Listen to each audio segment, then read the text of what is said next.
Саламатсыздарбы, урматтуу Факт Кежи YouTube каналынын көрүүчүлөрү. Кыргызстанда болуп жаткан маанилүү жаңылыктарды биринчилерден болуп кабардар болгуңуз келсе, каналга жазылып, видеонун алдына өзүңүздүн пикириңизди калтырып кетиңиз.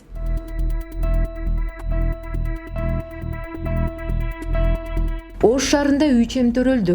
Бул тууралуу Саламаттыкты сактоо министрлигинин маалымат кызматы билдирди. Маалыматка ылайык 31 жаштагы АА аттуу келин төрөт үйүндө 14 ноябрда келген. 16 ноябрда 3М кыз Кесирева жол менен жарык дүйнөгө келишкен. Наристелердин биринчиси 2 кг 305 грамм, экинчиси 2 кг 85 грамм, үчүнчүсү 2 кг 120 грамм. Ош шаардык перинаталдык борборунда жыл башынан бери эсеп боюнча 7-3М төрөлдү.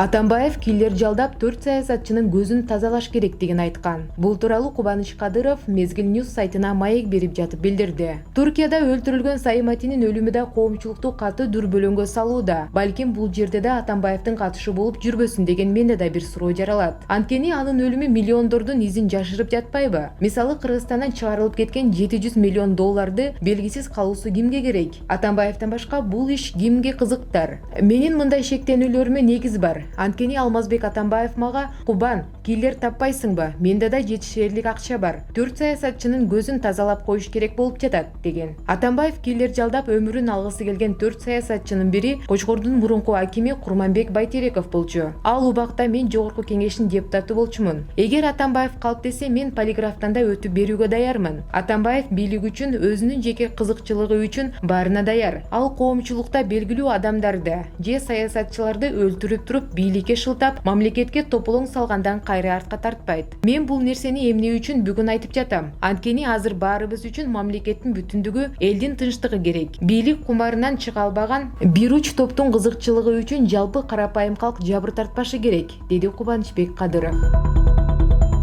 Бишкек шаардык прокуратурасы Антошка Тестатым жайындагы жарылуу боюнча мамлекеттик экологиялык техникалык инспекциясынын кызматкерлерине карата материалдарды кылмыштардын жана жоруктардын бириктүү реестрине каттоого алды. Бул тууралуу башкы прокуратуранын маалымат кызматынан билдирди. Маалыматка ылайык, аталган жайда газ жабдуулары коопсуздук эрежелерин бузуу менен колдонулуп келген. Анда газ баллондорун Тестатым жайларына колдонууга жол берилбей турганы айтылат. Мамлекеттик экотехникалык инспекциясынын Бишкектеги башкармалыгы аталган жайдагы өрт коопсуздук эрежелеринин бузулушун убагында алдын алган эмес деп айтылат маалыматта. Эске салсак, 8 ноябрда Чүй проспектиси жана Эркиндик бульварында жайгашкан тез тамактануучу жайда жарылуу болгон. Анда 13 адам ар кандай жаракат алып, кафедин бир кызматкери каза болгон.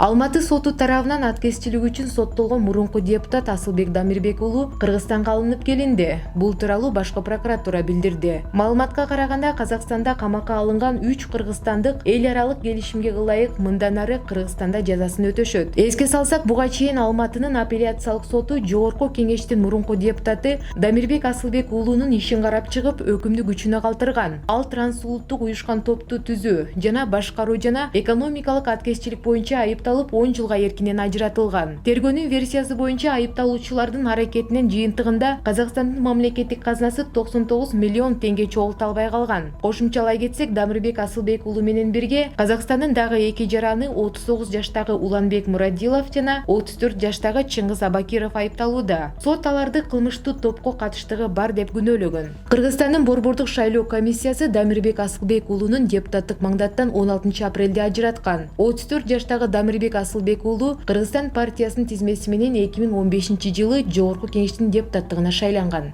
Дагы башка кызыктуу жаңылыктарды биздин сайттан окусаңыздар болот.